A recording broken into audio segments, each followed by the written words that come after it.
Okay, I'd say we are, we're rolling now, so.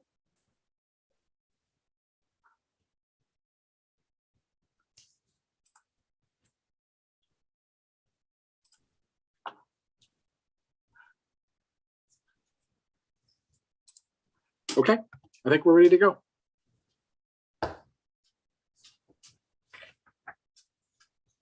So for today's meeting, I just thought we would run through the long-range services plan. I will check really quickly if there's any public comment because we do have a quorum. So we have just a brief public comment period. I do not have anything, receive anything in person or any other vehicle, and there's nothing in my email now, so we can move forward to the next portion of our meeting. Would it be helpful if I just shared out the document for everybody? Is that a good way for us to go through? Okay. Sure.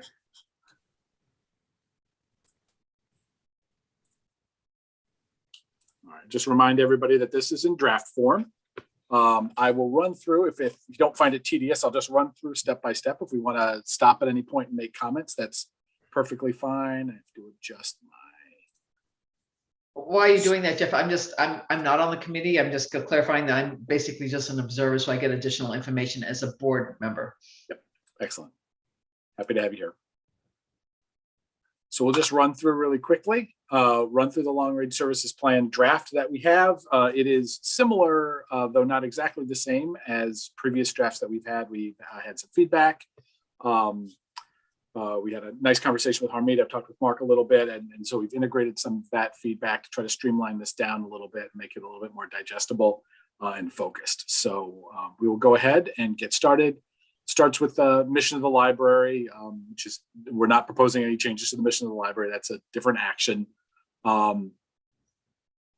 We mention the space, the strategic connection about the space, which we've dealt with in the long-range master plan, which has already been accepted by the full board. So that part of the long-range plan is already ready to go and live. This portion is going to focus on the services of the library and the actions that we take. Now, those two plans do, of course, interact with each other in various ways, but this one focuses more on, what are the library activities that take place within the building rather than on the building itself. We state in our plan that we're going to fulfill our mission by connecting our community and the world through 3 strategic directions. The first strategic direction is inclusion and equity. We'll provide unequal and uncensored access, that refers back to our mission statement, to resources and services. The library continually commits to work towards inclusion and equity for all users through awareness of and responsiveness to the diversity of the communities that we serve. The next strategic direction is to educate and prepare. We'll fulfill our mission to encourage lifelong learning, cultural enrichment, and professional growth. The library will provide technology literacy, digital literacy, education, job readiness, and learning opportunities to prepare our community for the future. And finally, to sustain and connect with a focus on the quality of life in the community, region, and world that we serve. We aim to connect with our community in building a sustainable future through enhanced technology infrastructure and literacy outreach initiatives. So I had a question on the third one. Sure. When you say enhanced technology infrastructure, sure, I don't know what that meant. We'll get down there a little bit more. I think generally speaking, we provide a certain amount of technology. Let's say, like the library provides the technology for Wi-Fi hotspots throughout the community. We would like to leave open the option to explore further enhancing those partnerships, all the way up to we would love to be at the table if the community ever had a discussion of municipal Wi-Fi, some sort of much broader based thing. And all the way, at the small end, those parts that are completely under the library's purview and how we provide technology both at the library building and around our school district. Okay, my concern was just the word infrastructure. Got it. Yeah, so I guess we tend to, yeah. But gotcha. That's okay. I mean, it's just my question on infrastructure, but I get it. All right, so let's break these down a little bit more. We'll take a deeper dive here into the inclusion and equity portion of this. So we want to work on welcome initiatives. This is one of the things actually we were talking about. We're already moving on this. So I encourage us to put it in there because we're already doing it.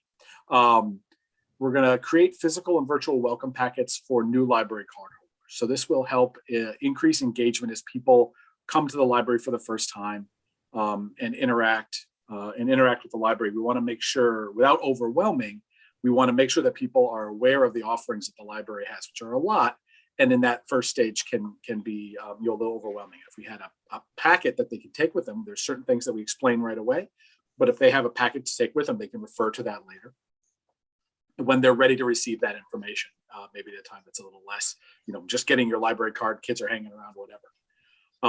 We want to provide those welcome packets for new Bethlehem School District families. So if we can figure out a way, like your welcome wagon from the 70s, right? If we could figure out a way to get those welcome packets into the hands of new community residents before they even come into the library. Now, some people are right on it. They come to the library, they move into the community, they come right to the library. Great, fantastic, that's awesome. But we would also like to give an opportunity for new residents who may not even be aware of where the library is and introduce ourselves. Translate those welcome packets into Mandarin, Chinese, and Spanish, which are the two most prevalently spoken languages in the homes other than English in our community. And then evaluate library signage and standardize. So we haven't had a sign audit of the library really since the 2003 audit. And we thought it was well past time for us to really look at the signage and make sure that it is inclusive and is wayfinding in libraries is important. Make sure that we're providing good directions to people inside the library, and then we want to focus on our perspective. We want to complete diversity audits in collection materials. Now we talk about purchasing software services for evaluation. Many of these software packages for evaluating the diversity of collections are just emerging as tools that are available to libraries. So we're leaving ourselves the space to explore those tools.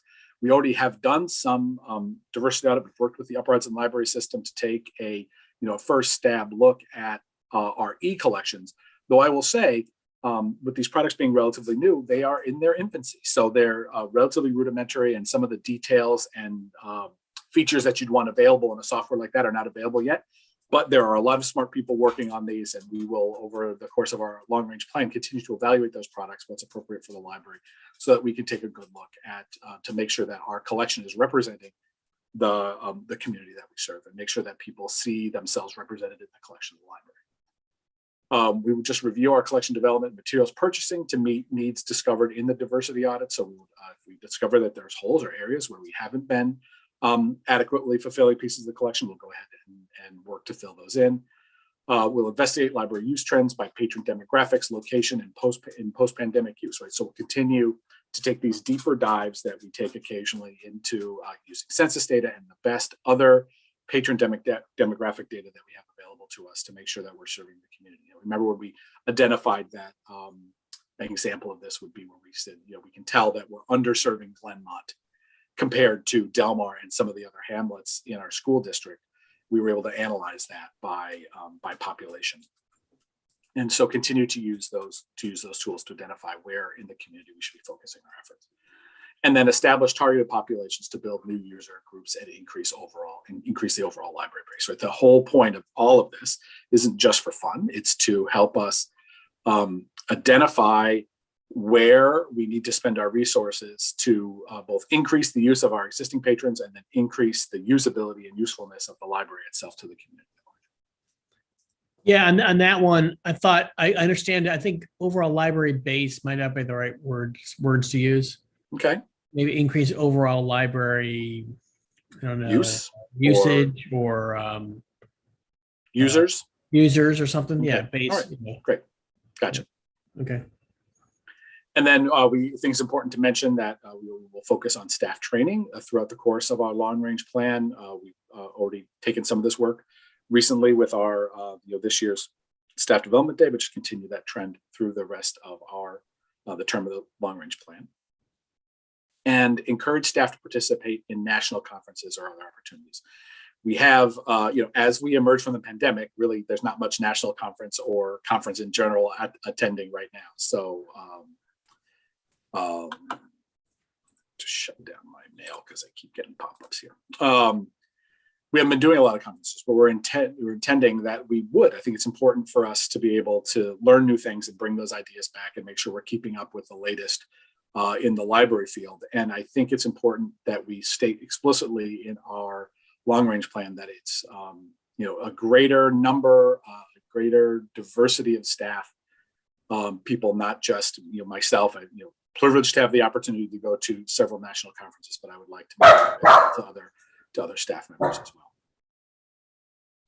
And then we want to talk about accessibility. And in this particular case, so we'll talk about accessibility to the library. I think we need to continue to market, increase, and amplify the books to people, home delivery book and material service. So every time someone discovers this, they're like, this is great. I wish I'd known about it 2 years earlier. It's one of those services that is really incredible. And I think sometimes people think they have to be, they don't think they meet the criteria. We don't really have, we can define our own criteria. I think we would interpret that fairly loosely, but we need to make sure that the public knows that we are interpreting that in a way that is pro-patron. We want people to use the library, and if they cannot access the library, we want to make sure that they can do so. We have curbside pickup, which is great, and I think that helps this a little bit. But books to people is that next more intensive, where we bring the materials to the people. They talk with a librarian who selects materials to send home to them, on a biweekly basis. So we just want to amplify that and make sure, spend more time and effort to make sure that people are aware of that and other different and creative uses that we might use book to people for. We want to increase our e-content and add a more usable interface integrated towards digital content. So this is going to involve some money. We've talked about it, I know, occasionally before, but there are add-ons to our catalog that would allow, if you're looking up a book, if you think about Amazon, if you look up a book, it said, oh, do you like that book? Maybe you'd like this. We have those databases already. We have a database called Novelist, which gives those read-alikes.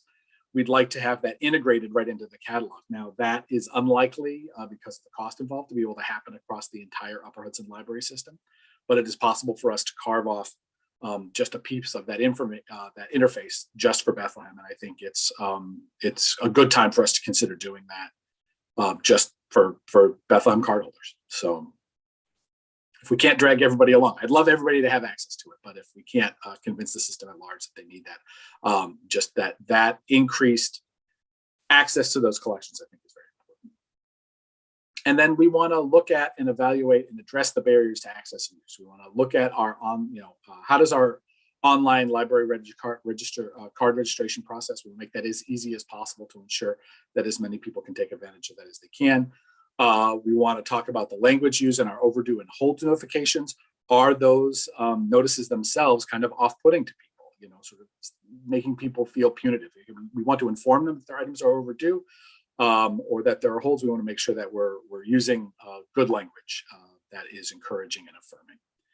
And then we want to evaluate incentivized materials returns. So I know Catherine distributed a while ago to the board sort of some behavioral ideas about how we can go about encouraging people to more closely adhere to the due dates for materials, and make sure that with the goal being, I don't want all the materials home and sitting on a shelf. I don't really care.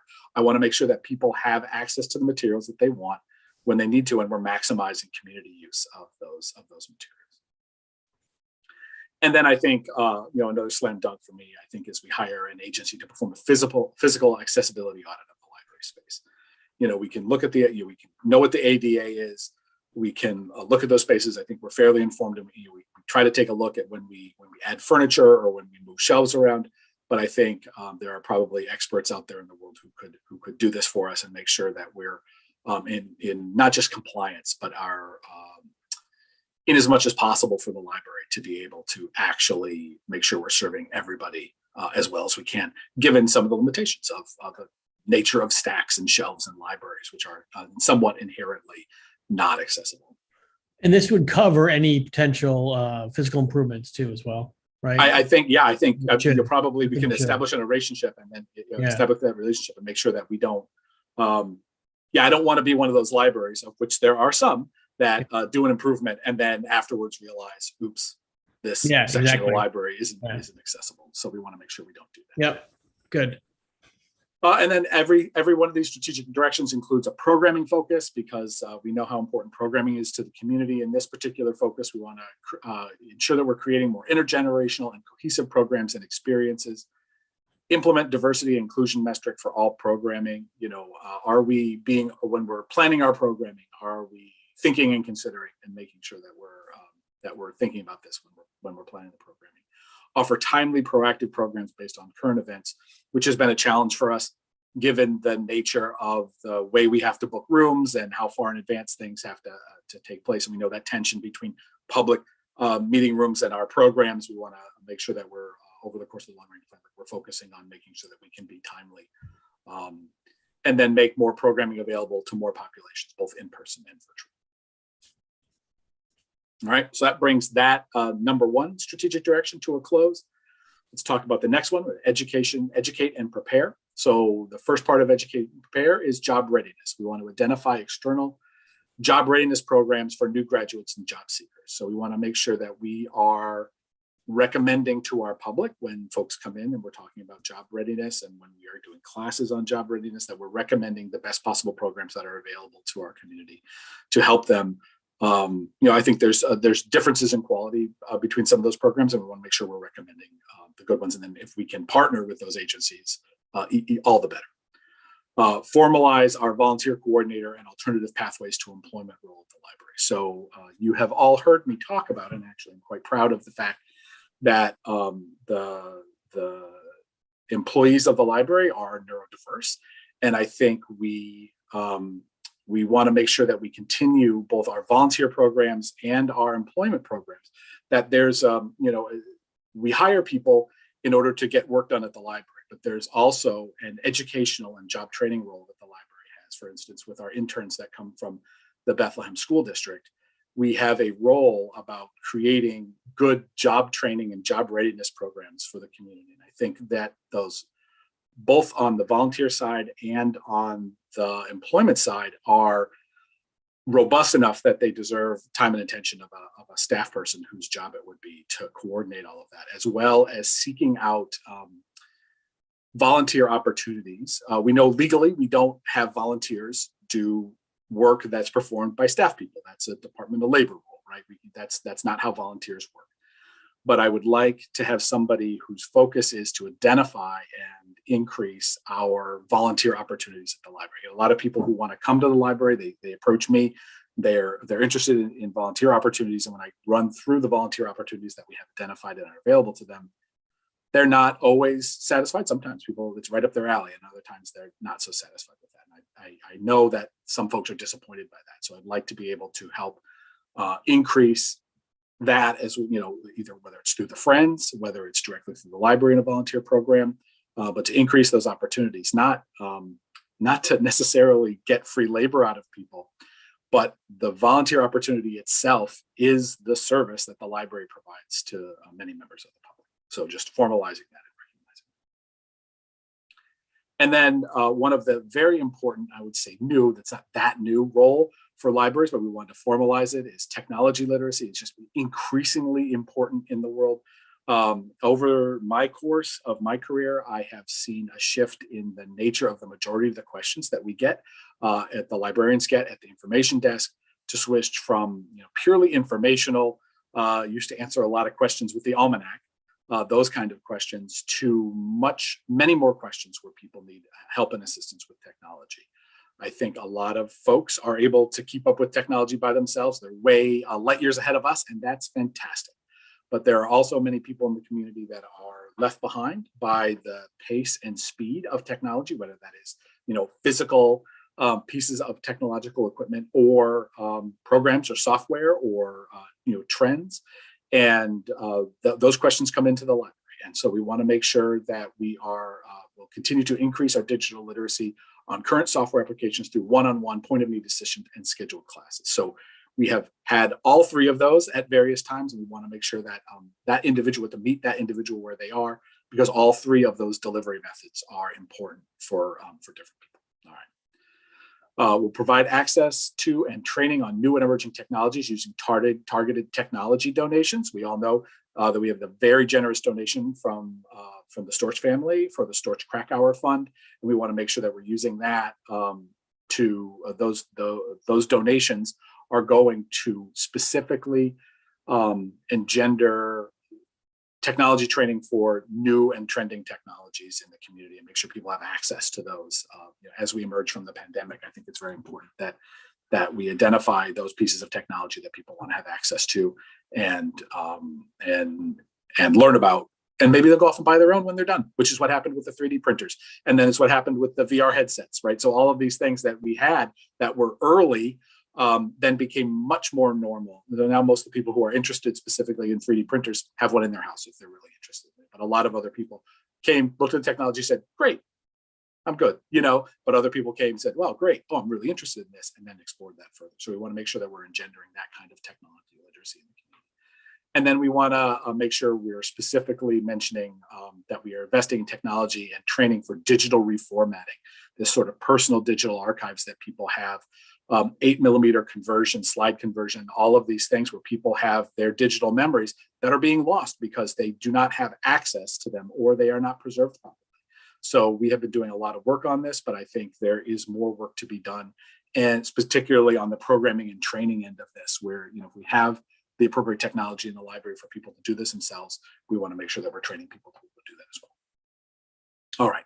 So what are our programming focuses for this particular strategic direction? We want to focus on technology and digital literacy, life skills, financial literacy and planning, workforce development programs, educational enrichment, obviously, including local interest, environment, sustainability, and history, and collaborate with and promote connected, sustainable, and a resilient community. We think that we think all of those programs are going to be winners for us, and we want to make sure that over the next 3 years that's where we're focused. And then the last one, we'll talk about our sustain and connect. We want to talk about that technology infrastructure that we were specifically talking about earlier, Mark. We want to investigate municipal Wi-Fi. We recognize that we can't be the ones to make that happen, but we want to make sure that we're at the table if that discussion happens. We want to invest in power access points outside and throughout the library grounds.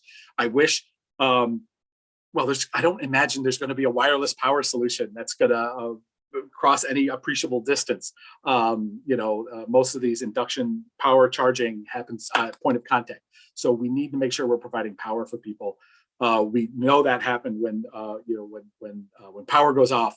We put power outlets all over the library to make sure you're putting power strips out to make sure people could charge their phones as a critical and not planned for need of the community.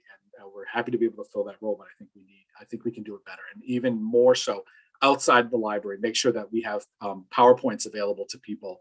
They shouldn't have to be sneaking around and trying to find, where's that one outlet that's hidden behind the shed. There's outlets available for you to charge your phone 24/7. You want to come sit outside the library and charge your phone in the middle of the night, and if you have a need to do that, it may be a critical need, and so I want to make sure the library's there to meet that.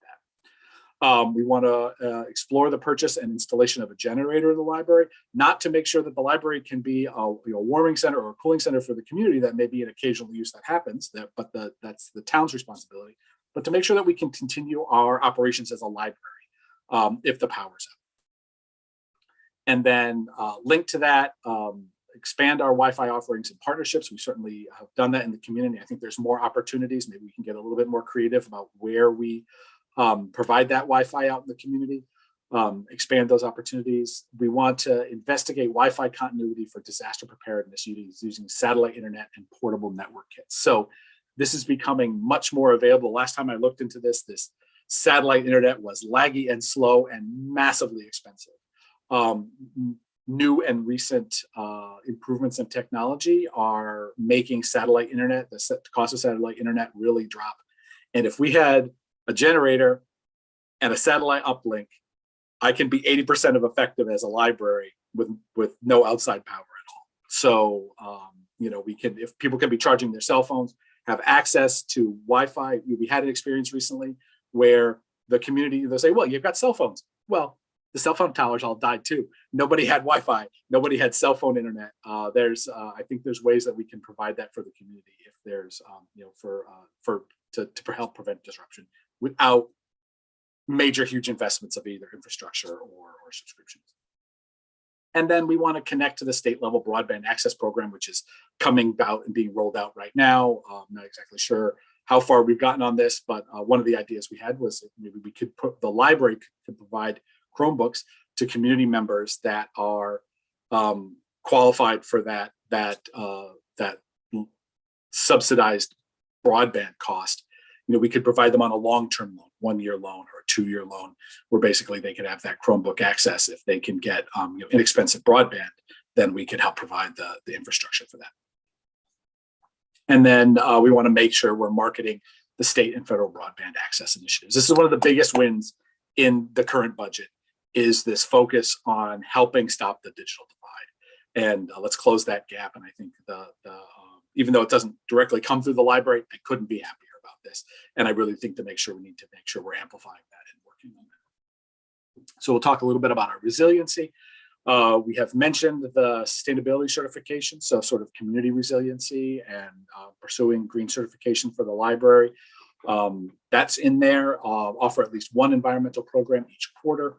Support financial, environmental, and human-centered sustainability in our program, resource, and service offerings. Make sure that we're thinking about sustainability, environmental sustainability, human sustainability, community continuity, resiliency.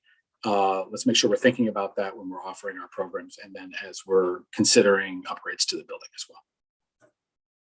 And then finally, we want to talk about outreach. So we want to expand the pop-up library and offsite programming, which we know has been hugely popular for the past couple of years. Develop a role of outreach coordinator and hire the new position to oversee those outreach opportunities.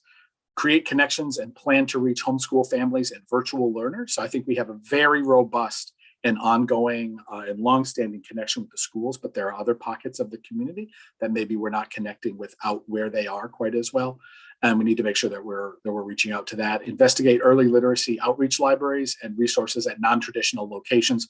I just put in quotes, so we have a couple of those ideas. So, to say we're looking at laundromats or offices, are there psychologist offices or doctor's offices where we can be providing materials for children in those spaces? And at the same time, maybe we can put up a brochure with some of our program offerings as well. So, let's work on identifying those. There's a lot of work in that because there's a negotiation with the space, there's furniture, and there's identifying, where's the highest need in the community? Where can those outreach locations best serve the community? Purchase and establish pop-up and launch a mobile pop-up library vehicle, right? So we've talked about the van in the past, and it's mostly it's a pickup truck that the maintenance department uses for moving stuff around. It's not the best outreach vehicle. I think there's better things available. If that is a direction that we're going within the library, we want that outreach, I think we need to put some energy towards that. And then reestablish school outreach offerings and relationships. Obviously, many of those were curtailed during the pandemic. We're going to bank on the fact that those can be reestablished in a safe way, and make sure we're nurturing those and putting energy towards those. And then strengthen our community connections and partnerships. We have partnered with all sorts of our local agencies, both government agencies, local nonprofits, the Chamber of Commerce, and I want to make sure that we're putting on energy to make sure that we continue to expand those partnerships going forward. And then in our programming focus, we'll talk about caregiver support programs, health and wellness events, and programming, including our memory cafe, circulating memory kits, or VR technologies. How can technologies help decrease isolation and increase connectivity? I think this metaverse VR integration is just on the very tip. We are where the internet was in the early 90s on this. And I think we need to make sure that we're in place to help people connect. We've seen how important virtual connectivity is just over the past couple of years. And then social programming. We engage in interactive programs such as trivia nights, social cafes, and games, which have been very popular. As far as marketing, this is where specifically we want to look at marketing. We want to develop new marketing plan to increase awareness of long-range plan concepts and goals for the staff and public. This is, we talked with Kristen. She's ready to go with a new marketing plan. We want to maximize the impact with our current users, develop new audiences when possible with email marketing, focus on promotion of services and collections as a whole. Identify your big ugly goal for the year or the season. Get that out and make sure the whole library is pushing towards that. Encourage and establish procedures for effective peer-to-peer marketing. Increase awareness of long-range plan concepts and goals. Create a crisis communication response team and procedures. Kristen and I are not always available, and crises happen all of the 72 hours a week that the library can be open. So we make sure that we empower people to be able to do that. Evaluate the effectiveness of our current marketing toolkit and identify potential new opportunities. Prepare for a shift into self-broadcasting content model. Integrate marketing activities within existing outreach. Update the website to maintain consistency and maximize user experience. And increase social media presence throughout the marketing calendar and staff input participation in social media marketing for some regional literary library events. So we have not in the past always amplified or marketed other libraries events, but we've seen with the virtual events that our community members are just as happy to attend a virtual program that Albany Public is putting on. If it's awesome, why would we not do that? That just helps all of us strengthen the concept of the library is. I don't have any ego involved that has to only be our library. So work on those partnerships with the other libraries and other literary organizations.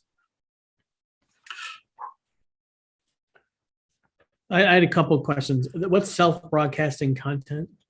So this is the the idea that people are self-broadcasting, right? So they take the YouTube or TikTok, and we want to make sure that we're using those tools to help us market the library. We should be participating in those spaces.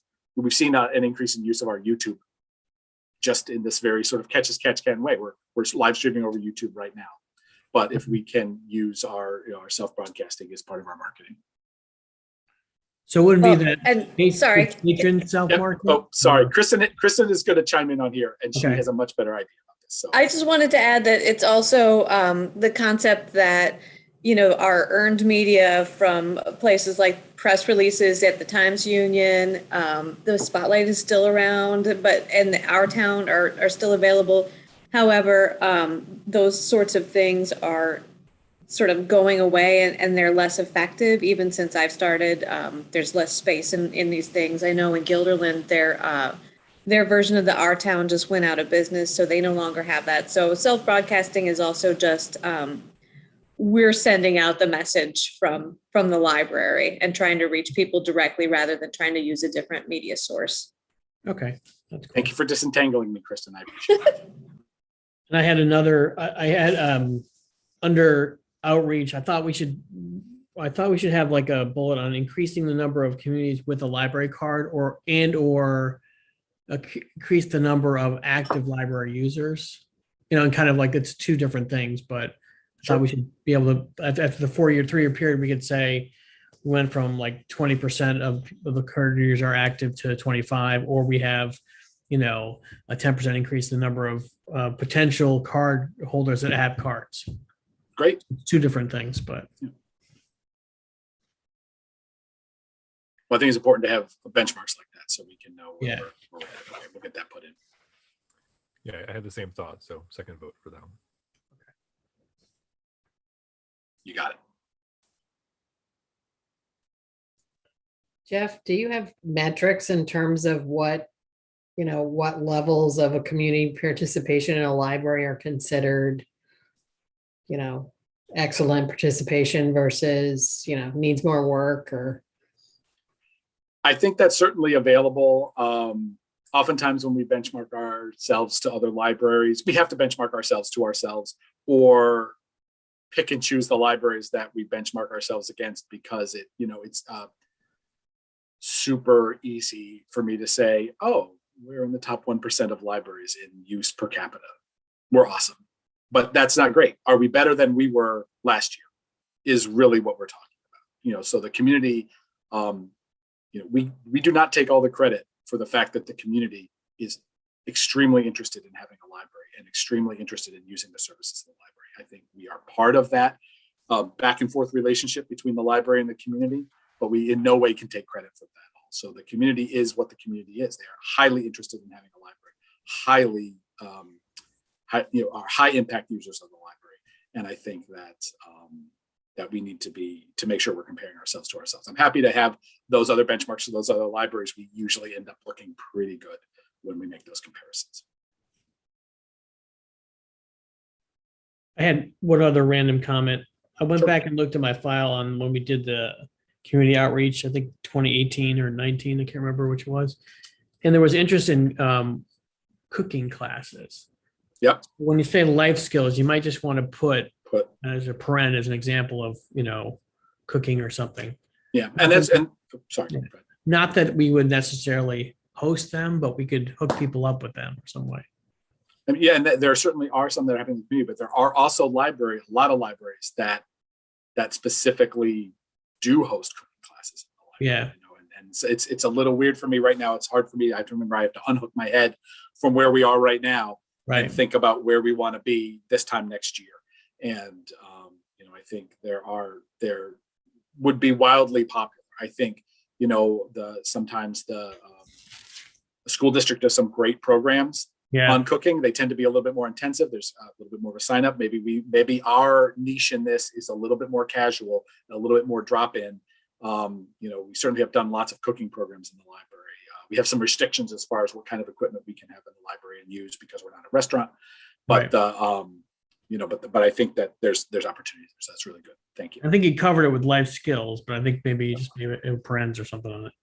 Yeah, we found that like the adulting, we had that in one version of this, and it's kind of an insulting term. So we want to back off from that. It's not our job to tell people who or what they're doing is adult or not adult. But I think there certainly are a lot of skills that the library can bring in experts.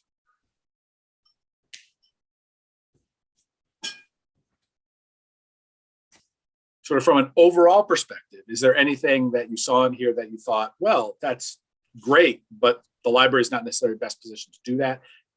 Is there something you didn't see in here that you want to see put in? Big strategic directions. These are our best thoughts, but I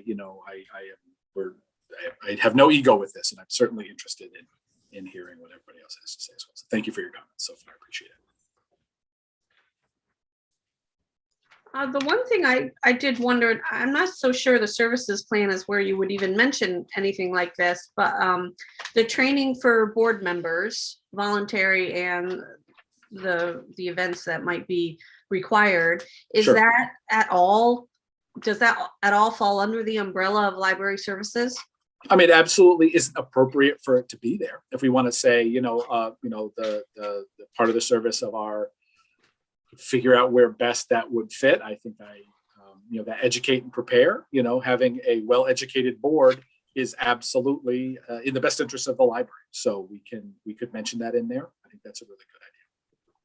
Well, it's just, and maybe the public doesn't even realize that we participate in those types of programs. Right. Absolutely. Good. Thank you.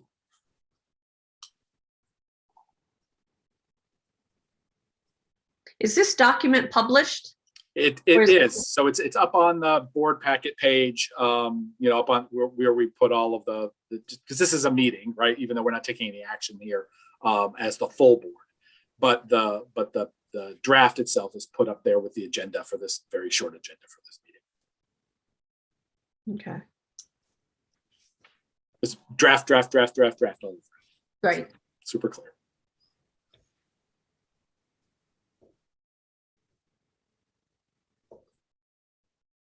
The other questions, the other comments I had were clearly like grammar and stuff. So Yeah, you got it. I'd like to reserve those for later, but. Okay, well, how about this? I'm going to propose this. Are we at sort of a conceptual agreement that maybe this is something we could put forward to the full board and have a full discussion there? Are we ready to move this forward after I have taken and make some of the changes that you proposed, and then also we can tighten up any of those. We can solicit any of those grammar or stylistic questions as well. You there? Are you comfortable with that? Yeah, I am comfortable. Yes, me too. I am as well. Yeah, same. Can I comment as a board member? I think is my We hear you. audio, okay, a I got couple things then. I echo Mark's thing on grammar, just to make sure as the bullet points are consistent. So if in some sections they start with a verb, then all sections they start with a verb. I had mentioned that to Jeff before. Yep. And then I would suggest putting a header or a footer on it, paginate it, put committee review and put today's date. You got it. And then the date it's going to the Board of Trustees, put a date on there. I just tend to track policies a lot that way. So you have so, you know, per committee review on January, whatever today is, the 20th. You got it. 20th, Yeah. great idea. 2022, and to the board on a date, and then paginate it. So that way we know which is the most updated copy. Okay. Will do. So Jeff, not to put you guys on the spot, but I guess as we start to migrate from strategy to tactics here, Yes. right, we'll put this in front of the full board and give everybody a chance to kind of comment on, you know, on the strategy at this point, the general direction.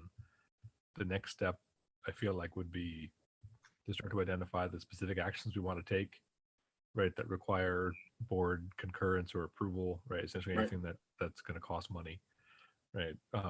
Is that something you guys think we could then plan for one or two board meetings after this next one to talk about, hey, here's the top 10 things we want to go do, right, to address Now maybe- soon. Yeah. And I think that's, you know, that's where we have that money discussion needs to happen. You know, many of these things involve staff time. And so in some ways the money has been spent or will be spent, but in other ways there are things in here that are more expensive. And you know, what you'd expect to hear from me for the next 3 years, you're probably going to be sick of hearing me say, as we agreed in our long range plan, here's a proposal for X. And then we can talk that through. It doesn't, you know, this isn't the final approval. This isn't, everything that's in here, Jeff just goes and moves forward, but it is going to provide me with that direction where I'm going to be focusing my energy. Okay, yeah, fantastic. Because I think there's definitely some quick hit items on here, Yes. right? Where if we all decide that, hey, this is a top 10 item for us and it's not a huge dollar value, we can just go do it. You got it. Right. I think that's important. It's also important to get some wins. So, Yeah. Exactly. Okay. all right, everybody, thank you. Amazing work. I appreciate it. Very happy. Yeah, thank you. All right, if we're all good, then I'll let you guys go. Thank you so much. Okey doke. Have a good night. Yeah, thanks a lot. Thank you. Bye-bye. Good night. Right. Bye.